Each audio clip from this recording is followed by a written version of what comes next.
Hey everybody, today I'm gonna talk about Rocky. I'm really excited to do this actually, because the first Rocky just so happens to be my favorite film of all time. It's gritty and thoughtful and life-affirming, and no matter how many times I see it, it manages to be better than I expect it to be. Yo, why don't you come on over and sit down? But in this video, I'm not just gonna talk about how great Rocky is. I mean, I could do that, and I kinda want to, but honestly, I think the film speaks for itself. No, this video, I want to talk about Rocky IV, a film which is as ridiculous as it is interesting. Just describing the movie, it sounds like it comes from a different planet than the original, where the first is a small, intimate story about a guy learning to believe in himself. The fourth is about communist Russia. It's about the most fearsome boxer of all time, and it's about the one man who can stand in the way of total Soviet sports domination. Wow. When you look at these two movies back to back, it's really tempting to think that they have no real relationship to each other. That the fourth is just this weird, unnecessary tumor on the ass of the Rocky franchise. But here, I want to suggest an alternate possibility. That this movie makes sense. That it serves a purpose, and that it was a natural evolution for Rocky as a franchise. In order to make this point, I'm gonna go through the first 4 films of the Rocky series and describe the thematic elements that tie it together. Specifically, I'm gonna show that as the series progresses, it becomes increasingly concerned with labor, money, class, and the systems that govern those things. Hey, Rocky, what's with the eye? Been fighting. Hope you's won it at least. Oh yeah, I did real good. You should have seen me. The first Rocky film is the one that most enthusiastically endorses a capitalist system. The movie presents us with 2 competing sides of the American dream. There's Apollo Creed, the industry tycoon who fought to the top and now reigns supreme. Without a ranked contender, what this fighter's gonna need is a novelty. And there's Rocky, the second-generation immigrant who has to claw his way up. Neither of these figures are bad. I mean, I love Apollo Creed, but they're necessarily opposed to each other for the simple reason that for Rocky to get power, Apollo has to lose it. Broadly speaking, Rocky presents the world of boxing as a skewed meritocracy. Yes, the chances of Rocky getting to fight for the world heavyweight title are astronomically low, but ultimately it's his own grit and determination that allows him to take advantage of the opportunity. Capitalism isn't perfect or anything, but it's pretty darn good, at least to these characters. That said, I really don't want to over-reduce Rocky here. It's really not trying to be a PSA about the value of hard work or whatever. Fundamentally, the story is about self-actualization, about people who try their best and discover that they had more in them than they thought they did. After all, one of the most important facts about the movie is that Rocky doesn't win the big fight, and he doesn't care. He's happy with what he did. But still, Rocky establishes a message that the rest of the series plays with and questions. What we're gonna find is that the sequels to this movie are gonna get progressively less optimistic about capitalism and progressively more worried about who that system does and doesn't benefit. Wow, that sounded ominous. I can't wait. So, Rocky II. At the surface level, this movie is a lot like the original. Both films center on a fight with Apollo Creed, both have Mickey saying that Rock won't be able to win. Forget it, kid. You got the heart, but you ain't got the tools no more. Now forget it.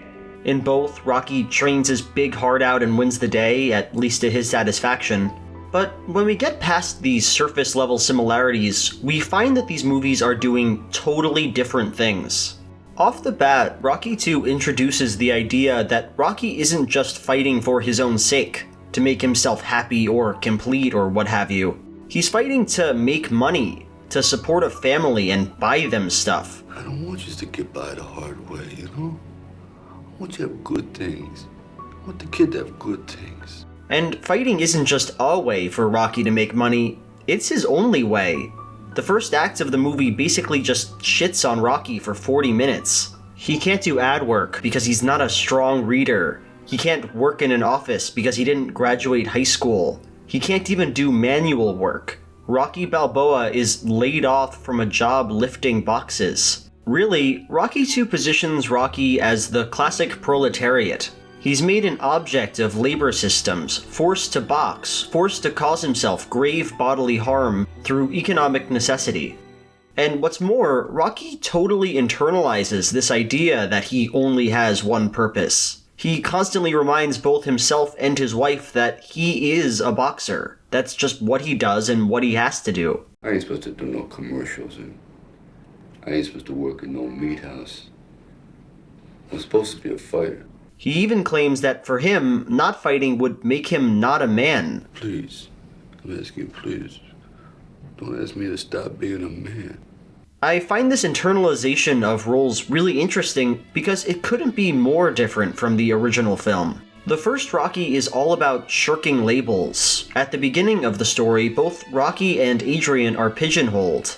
Rocky feels like he's an unintelligent, low-tier boxer who has no hope of ever really succeeding, and Adrian believes she's ugly and worthless. As the movie progresses, we realize that these characters don't fit their restrictive roles.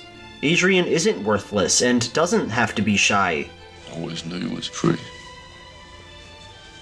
Don't tease me. Rocky isn't a loser. He's not an oaf. He's great.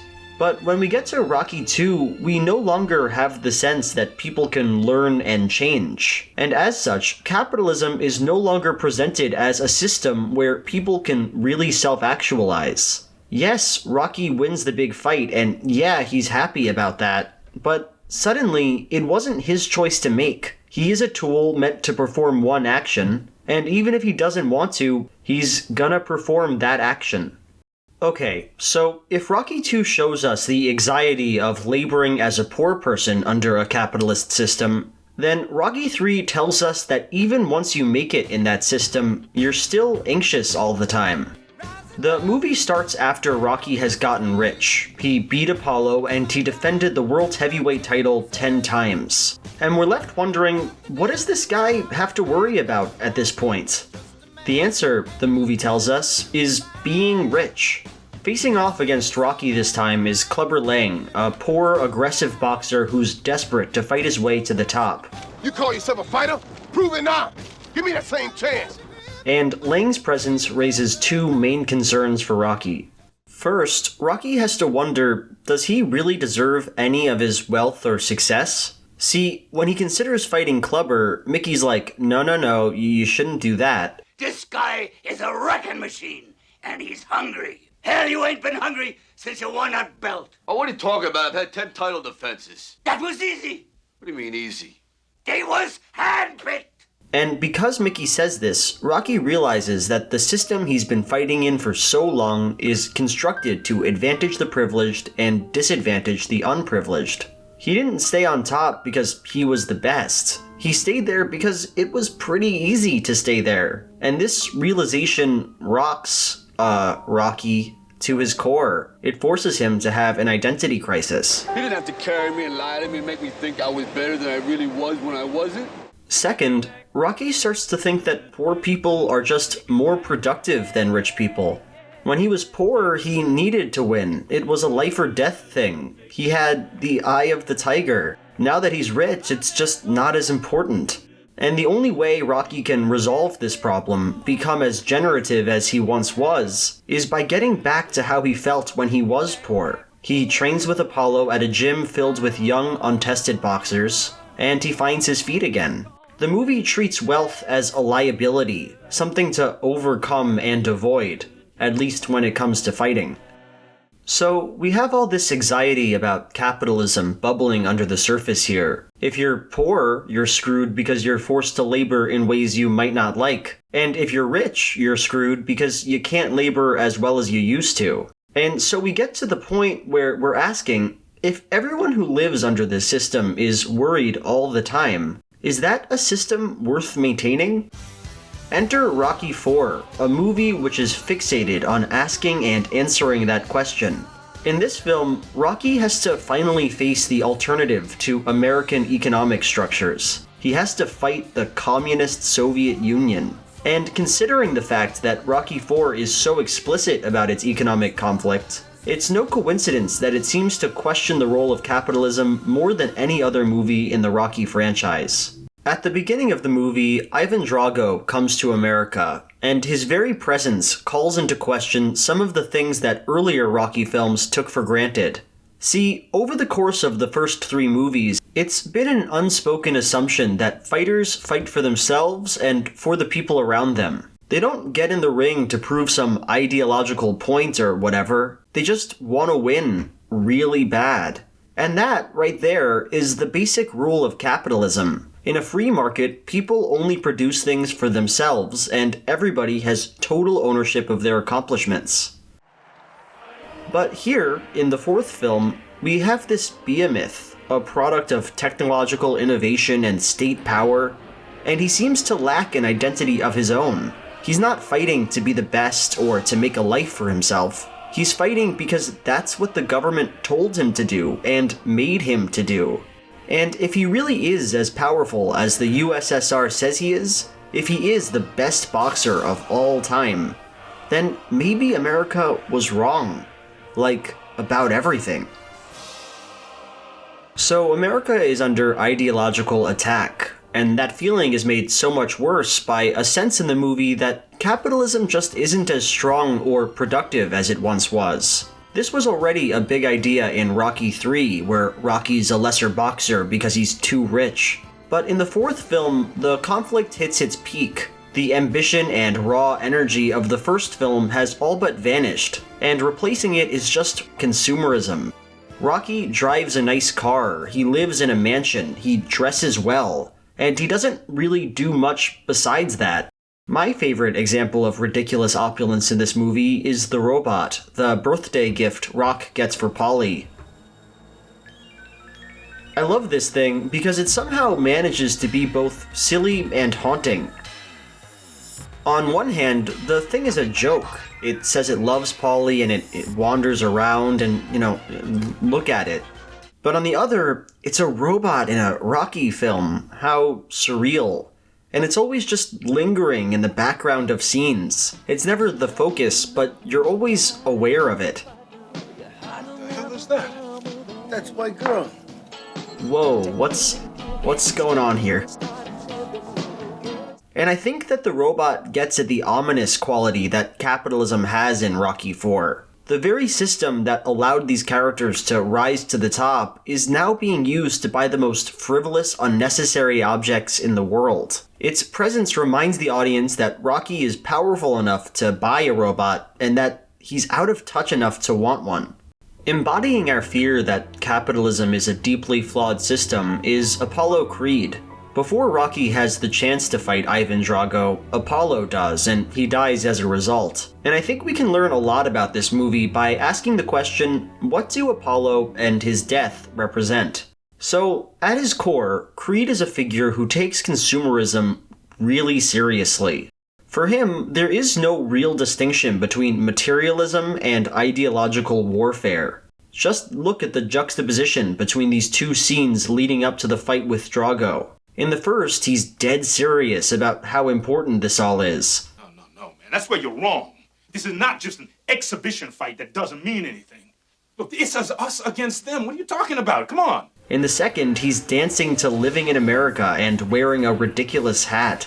It's not that he thinks the fight is important in the first scene and doesn't in the second. Instead, it's that for Apollo, doing this dance, having this big show, is the fight. It's the essence of what he's trying to protect. And so when Apollo dies, the audience is forced to deal with the fact that he's wrong. That America can't find its value only in what people are able to buy or what pageants they're able to put on. The movie seems to be saying, if capitalism does work, if our way of life works, there must be something more to it than that. And that's what Rocky has to do. He has to find that special thing, that secret sauce that makes capitalism work again. And how's he going to do that? Well, he leaves the system completely. Whereas in the third movie, Rocky could get his mojo back by living like a poor person, that solution will no longer work. Now, he has to abandon class structure altogether and return to the natural world to find his answers. That's basically the second act of the movie. Rocky goes to the Russian wilderness and trains like a real man should. And counterpointing Rock's newfound liberation is Ivan Drago, who couldn't be further from a state of nature and who is totally controlled by the state. Where Rocky swings axes, Ivan is injected with steroids. Where Rocky climbs a mountain, Ivan punches a doohickey. We see these juxtapositions and the point is clear. Rocky gains power by escaping ideology, Ivan gains power by embracing it. In the end, Rocky wins, of course he does. He doesn't just win the fight though, he wins the war and convinces the USSR that they should change it up. If I can change, Я думаю, что каждый тоже изменился and сегодня. you can change, Вы можете измениться. everybody can change. Ultimately, Rocky finds that what makes capitalism great isn't buying stuff or putting on shows. No, what makes it great is that it allows us to express ourselves and our desires. For Rocky, the boxing ring itself becomes a sort of utopia. In it, there's nothing of any importance besides his will and that of his opponent. And Rocky's real victory over Drago isn't when he lands the final punch. It's when Drago says this.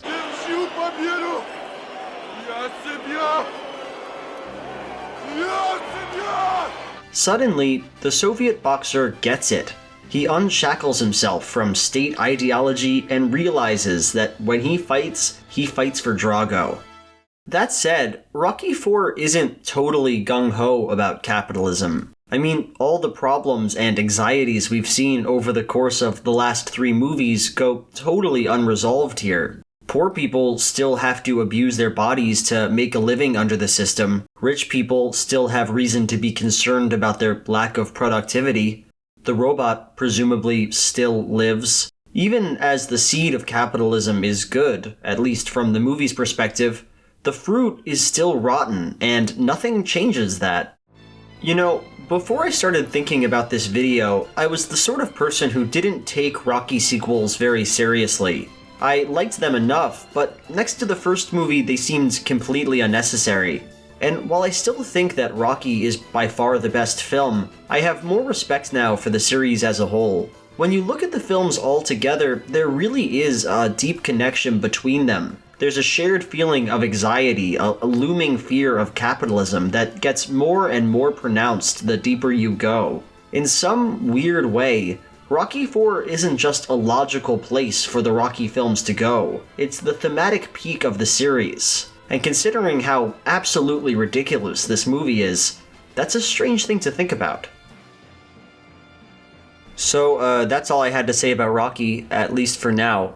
I recently saw that I had hit 1,000 subscribers and that now I'm somewhere over that. And that's pretty cool. If you're one of the people that subscribe to me, it super means a lot. So, yeah.